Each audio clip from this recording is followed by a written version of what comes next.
Ira Hall. I'm board chair of the Adrian Arts Center, and we set budgets and review personnel practices and approve various things. We approve the programming, we approve a lot of things, and provide oversight for the management team. So to be clear, we don't run the place, and I am not the CEO. We have a terrific CEO, and he has a terrific executive team. They run the center. On the other hand, we provide oversight, and we try to do a thorough job of that. And oversight to me means being sufficiently supportive and sufficiently challenging. And so I'm more likely to talk about ways in which we're supportive, and then I'm more directed at them on how we're challenging. Sure. Yeah, it actually started when I was a kid, and we had a very musical household. But growing up in Oklahoma City, segregated Oklahoma City, which I'll mention a little later, also had something to do with my view of the role that a performing arts center can play. But I had a very musical family. My parents were both professionals, both graduate degrees. But my mother was a very accomplished pianist. And everybody in our family, it wasn't, you have to do this, or you're expected to do this. We just gravitated toward it. Everybody sang and could stay on key, and everybody played at least one instrument. So in elementary school, I had a band, played saxophone, and in high school was in 3 bands and had a singing group. And in college, I was in several bands and was in a singing group. And then played professionally in clubs starting in high school. But my mother was on the Symphony Guild of the Oklahoma City Symphony. And Oklahoma during segregation had a policy and practice that if you were black, you couldn't go to public places except on one day of the week. But as a Symphony Guild member, she could go anytime she wanted. My father traveled a lot, so I would accompany her at her request. When your mother makes a request, it's not voluntary.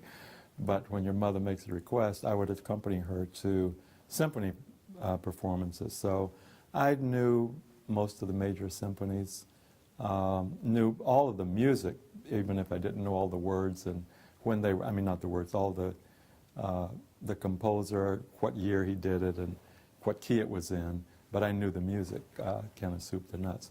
So, but it was a keen observation that symphony was performed in one venue, jazz was performed in clubs and nightclubs that I also played in. And even though I would be underage in most states, in Oklahoma it was in prohibition at the time, so it was no more illegal for a 15-year-old to be in a nightclub than it was a 50-year-old. So I would play in these nightclubs and hear all the great music, I won't say all, many great musicians of that time. And then, but they were never performing in the symphony hall. And the symphony hall was never performing jazz. So to me, the beauty of a performing arts center, at its best, it can provide world-class entertainment, world-class performances of a variety of music designed to appeal to diverse audiences in the same venue. So you can have John Batiste on stage, as he was, and I attended that performance, and you can have Yo-Yo Ma, or Itzhak Perlman, or Zubin Mehta, or the Miami City Ballet, or Alvin Ailey, or Bill T. Jones, Arnie Zane. And you can have just a variety of really top-notch performances in the same venue. And everybody can know that they can enhance their sense of well-being by coming to this wonderful facility and seeing who they like on their own terms. So that, to me, is what a center at its best can do. So I believe that we, as our center, should be on a path of continuous improvement to constantly increase the diversity of the programming we offer, to engage all of the citizens of Miami-Dade County and outreach and welcoming by programming. We offer what you like. We offer what you will want to see.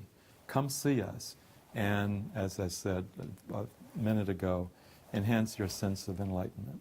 So this is the art of partnership with the executive team. So my first day that I was chair, I actually started before I became chair. I met with the executive team and shared with them my vision of what comprehensive oversight is, which is distinct from management.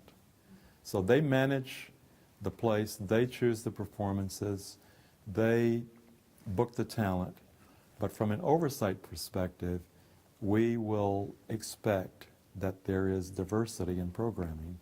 So we had one board meeting since then, and I arranged that the head of programming would come and present the full range, the full lineup for this year, and it was a great opportunity to showcase the great diversity of what we do. And then that was open to questions from the board. So it's a subtle interaction of a joint venture with the board and the executive team.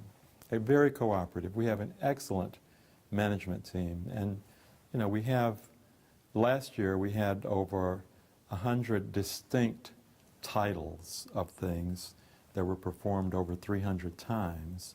And we had over 300,000 audience members. So we're doing something right. But my view is we should have a process of continuous improvement in which we take that little simple statement, enhance the well-being of every audience attendee, and then look at, so that's the external statement. Internally, we have a larger statement, and then we can take all the processes of the center, and then behind each process, there are dozens of things. So we're looking at over 100 things that to examine how well do we do them and what's the path of continuous improvement. So it's a wonderful, joyful joint relationship in which I lead the process of oversight.